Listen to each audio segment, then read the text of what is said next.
창세기 9장 18절로 29절 끝절까지 봅니다. 구약성경 11면 창세기 9장 18절로 29절 다 함께 봉독합니다. 방주에서 나온 노아의 아들들은 셈과 함과 야벳이며 함은 가나안의 아버지라. 노아의 이 세 아들로부터 사람들이 온 땅에 퍼지니라. 노아가 농사를 시작하여 포도나무를 심었더니 포도주를 마시고 취하여 그 장막 안에서 벌거벗은지라. 가나안의 아버지 함이 그의 아버지의 하체를 보고 밖으로 나가서 그의 두 형제에게 알림해 셈과 야벳이 옷을 가져다가 자기들의 어깨에 메고 뒷걸음쳐 들어가서 그들의 아버지의 하체를 덮었으며 그들이 얼굴을 돌이키고 그들의 아버지의 하체를 보지 아니하였더라. 노아가 술이 깨어 그의 작은 아들이 자기에게 행한 일을 알고 이에 이르되 가나안은 저주를 받아 그의 형제의 종들의 종이 되기를 원하노라 하고 또 이르되 셈의 하나님 여호와를 찬송하리로다. 가나안은 셈의 종이 되고 하나님이 야벳을 창대하게 하사 셈의 장막에 거하게 하시고 가나안은 그의 종이 되게 하시기를 원하노라 하였더라. 홍수 후에 노아가 350년을 살았고 그의 나이가 950세가 되어 죽었더라. 아멘. 오늘 본문 가운데는 방주에서 나와서 있었던 첫 번 사건이 기록되어 있습니다. 이것이 노아의 생애의 마지막 기사가 됩니다. 방주에서 나온 식구는 노아의 8식구뿐입니다. 여기에 이름들이 기록되어 있습니다. 방주에서 나온 노아와 식구들은 먼저 농업을 시작했습니다. 농업을 시작했다는 말은 히브리 원어로 보면 땅에 속한 자라는 뜻이라고 합니다. 땅에 속했다. 그래서 땅에 씨를 뿌리고 갈고 거두고 이런 일을 해서 그들의 생애를 유지했다는 것입니다. 농업이라는 것은 모든 업의 기초가 되는 업입니다. 오늘 홍수에서 구원받은 사람들이 먼저 농업을 시작해서 거기서 소출을 얻게 되었습니다. 그 다음에 여기에 포도나무를 심었습니다. 포도나무만 심었다는 것은 아닌 줄 압니다. 모든 곡식을 씨를 가지고 심어서 거두게 되지만 그 중에 포도나무를 심었습니다. 그리고 포도나무 열매를 먹게 되었고 오늘 본문에 나오는 것과 같이 포도주라는 말이 처음 나옵니다. 포도주의 유래는 그렇습니다. 포도를 많이 저장해 두었는데 그것을 미처 잘 관리하지 못해서 포도가 썩었습니다. 썩어서 물이 돼서 고여 있다가 한동안 내버려 뒀는데 그게 냄새가 나고 그러면 보통은 버리는 것인데 한번 맛을 봤더니 이게 좋습니다. 그래서 포도주를 만들게 되었다. 그런 이야기는 전설에도 많고 그런 이야기들이 많습니다. 오늘 본문에 보니까 포도주를 마시고 취하여 장막 안에서 벌거벗은지라 그랬습니다. 포도주를 마시게 되면 정신이 없습니다. 몸을 관리할 정신이 없어집니다. 그래서 몸은 더워지고 그러니까 옷을 벗고 장막에 누웠더라. 장막 안에 누우니까 벗고 누웠든 입고 누웠든 상관이 없습니다. 문제는 아들이 장막에 들어가 보게 되었다는 것입니다. 그리고 이 사건을 어떻게 처리했느냐 하는 것을 오늘 본문에 나타난 기록입니다. 먼저 생각할 것은 노아가 술을 많이 마셨다는 겁니다. 다시 말하면 음식을 음식으로 먹지 않고 과식을 했다는 것입니다.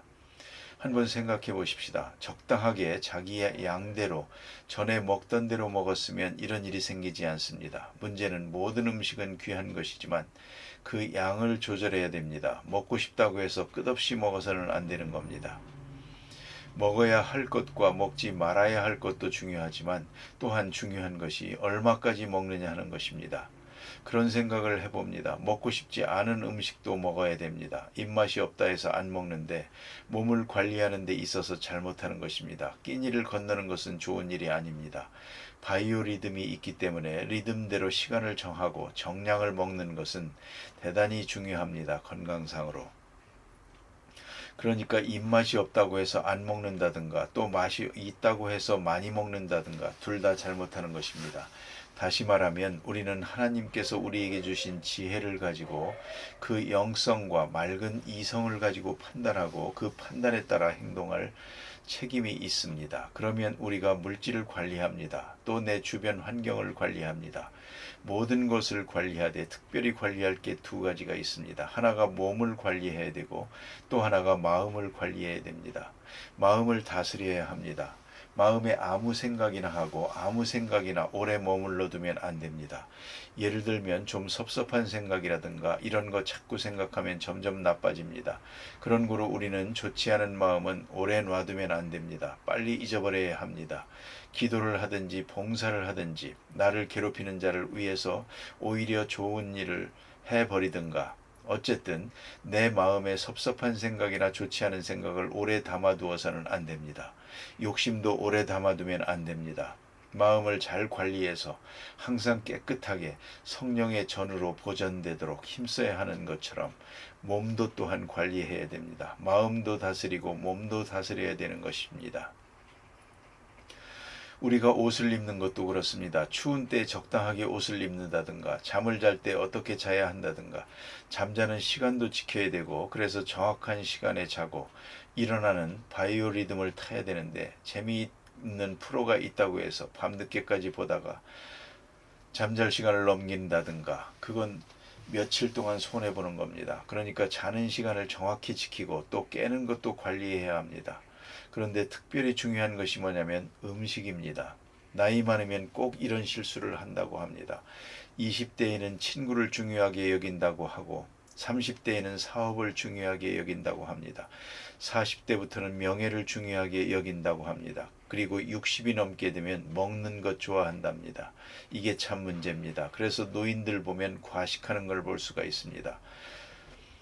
얼마 전에도 교회에서 원로 목사님들 은퇴해서 계시는 분들 많은데 저희 교회에서 대접한 일이 있습니다. 그때 뷔페 스타일로 가운데다 음식을 해놓고 각자 원하는 만큼만 가져다 드시게 했는데요. 음식을 넉넉하게 했지만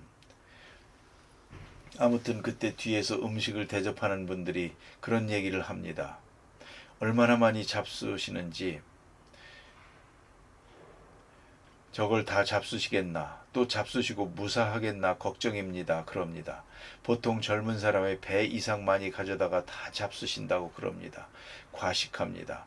그것이 나이 많은 사람들의 주책입니다. 나이 많을수록 음식 줄여야 됩니다. 그런데 이렇게 많이 잡수십니다. 그래서 이런 말이 있습니다. 저녁을 많이 잡수시고 주무시다가 아침에 못 깨어나고 돌아가시는 분이 있습니다. 그럴 때에 돌아가시려고 많이 잡수셨나 보다 그럽니다만 그러나 사실은 반대입니다.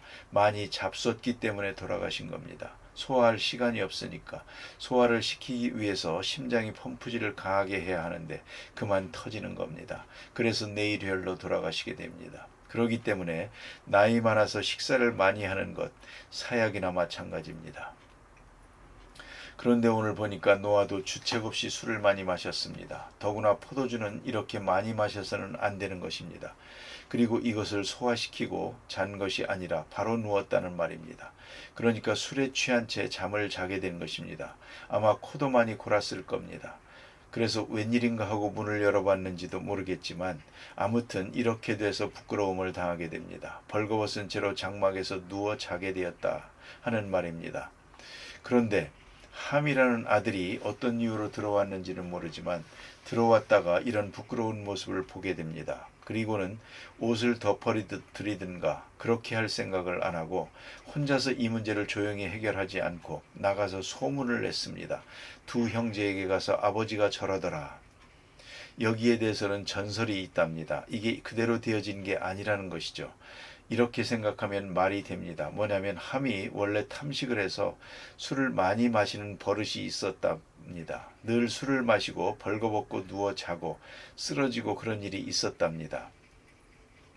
엄한 아버지로서 그 아들을 크게 책망을 했습니다. 술도 음식인데 적당히 먹지 왜 그렇게 과식을 해가지고 술에 취해서 실수를 자주 하느냐. 아버지가 함이 실수하는 데 대해서 크게 책망한 바가 있다는 것입니다. 그런데 함이 오늘 보니까 아버지도 그렇습니다. 그러니까 봐라 아버지도 이렇다. 내가 실수하는 것으로 꾸중을 들었는데 아버지도 실수하는 걸 보고 저도 그러면서 속으로 여기서 함이 형들한테 가서 얘기를 했다는 겁니다. 이렇게 생각하면 더 실감나게 이해가 됩니다. 자기가 술을 먹고 늘 실수를 하고 이 때문에 꾸중을 듣고 책망을 들었는데 그 책망한 아버지가 자기도 술을 먹고 실수를 한 겁니다. 그래서 동네방네 소문을 낼 것입니다. 여기서 우리는 생각해야 됩니다. 우리는 언제나 실수가 있기 쉽습니다. 또 내가 충고받을 수도 있습니다. 그러나 중요한 것은 남의 실수를 어떻게 보느냐는 것입니다. 내 실수를 실수로 아는 것처럼 남의 실수도 실수로 알아야 하는 것입니다. 특별히 실수를 그 사람됨과 동일시해서 보내는 것은 잘못입니다. 실수하는 때가 있는 것이지 그 실수로 인해서 그 사람 전체 인격이 평가돼서는 안 된다는 것입니다. 오늘 여기 보니까 아버지가 실수하고 있는데 이 실수 하나로 인해서 아버지라는 위상, 아버지에 대한 존경과 효성과 인격에 대한 모든 것, 특별히 노아 홍수를 생각해 보십시오. 벌써 잊어버린 것입니다. 많은 사람과 함께 죽어버려야 할 사람인데 아버지가 좋아서, 아버지가 믿음이 좋아서 살아남은 아들입니다. 그 아버지에 대해서 어떻게 함부로 말할 수 있습니까? 그 은혜를 잊어서는 안 됩니다. 그런데 아버지가 훌륭해서 그 많은 사람들이 다 죽어버릴 때 자기들만 살아남았습니다. 아버지야말로 하늘 같은 분입니다. 그런데 이 시간에 포도주를 마시고 누워 잔다고 하기로 서니 그걸 가지고 아버지 좀 보라고, 형편없다고, 주책이라고 할 수가 있겠습니까? 이것이 잘못입니다. 그러니까 아버지의 실수, 이로 인해서 인격과 인상 전체를 무시하게 됐다는 것이 잘못이고, 그 다음에는 혼자서 조용히 해결하고 실수야말로 될 수 있는 대로 줄여야지, 이걸 작게 해결해야지 크게 해결하려고 하는 것은 잘못입니다. 오늘도 우리가 그런 일을 봅니다. 좋지 않은 일이 있다든가 하면 조용히 혼자서 해결하든지, 또 그분에게 1대1로 말씀해서 해결하지 않고 엉뚱하게 소문을 냅니다. 소문을 내면서 한다는 소리가 걱정이 돼서 그렇습니다. 그럽니다. 내가 이 사실을 알고 내 마음에 고민이 있다면 다른 사람에게 알리면 다른 사람에게 그 고민을 나눠주는 것 아닙니까? 더하게 해주는 것입니다. 나도 소화하기 어려운데 저 사람에게도 소화하기 어렵도록 만드는 것이고, 결과적으로 가서는 더 널리 퍼뜨리는 것밖에 안 되는 겁니다. 이건 수습하는 길이 아니요, 어떤 실수든 간에 큰 실수든 작은 실수든 될 수 있는 대로 축소해가지고 해결하는 것이 지혜로운 것입니다. 그런데 이걸 확대해가지고 소문을 내서 어떡하자는 것입니까? 함은 결정적으로 잘못하고 있는 것입니다. 우리 교인들도 그런 경우가 있습니다. 남의 실수에 대한 것 조용히 아주 작게 좀 더 오랫동안 두고 생각하면서 기도하면서 해결해야 될 문제, 이걸 듣자마자 전화해가지고 이런 일이 있대 저런 일이 있대, 또 이 집 가서 얘기하고 저 집 가서 얘기하고 그러면서 걱정이 돼서 그런다나, 위에서 기도하려고 그런다나 쓸데없는 소리 하고 있습니다. 실수를 확대하고 있습니다. 이건 함과 같은 마음입니다. 이런 실수를 볼 때 제일 중요한 것은 안 본 것으로 하면 됩니다. 그건 자기 자신을 살필 것이고, 성경대로 지적한다면 좀 더 나가서 깊이 생각할 것은 축소해서 조용하게 해결을 하려고 해야지, 누구에게 가서 의논하고 소문내고 이렇게 해서는 안 된다는 것이죠. 그 소문내는 것에는 통쾌함이 있습니다. 악의가 있다는 것이죠. 남의 실수를 마치 자기의 의처럼 생각을 하고, 남이 잘못한 것을 내가 잘한 것처럼, 모든 사람이 잘못될 때 자기의 실수도 정당화되는 것처럼 이렇게 착각을 하게 됩니다. 그래서 이런 심사가 이루어지는 것입니다. 아주 통쾌해가지고 형들한테 가서 아버지가 이러더라 이랬단 말입니다. 그런데 형들은 이걸 지혜롭게 처리했습니다. 무슨 소리냐? 그 다음에 한 말은 없지만 왜 쓸데없는 소리를 하느냐? 그리고 옷을 가지고 뒷걸음질을 해서 덮어드렸습니다. 아버지의 실수를 덮어드렸습니다. 이렇게 되었는데 잠이 깬 다음에 이 사실을 알고 노아는 세 아들에게 각각 한 행위에 따라서 복을 주고 저주를 줍니다. 가나안은 저주를 받아 그 형들의 종들의 종이 되기를 원하노라. 이것을 깊이 생각해서 영원히 저주받았구나 생각하기 쉽지만, 오늘 본문의 내용을 자세히 보면 저주를 받아 하는 그 저주라는 말에 신경을 쓰지 말고 형제들의 종이 되리라 그랬습니다.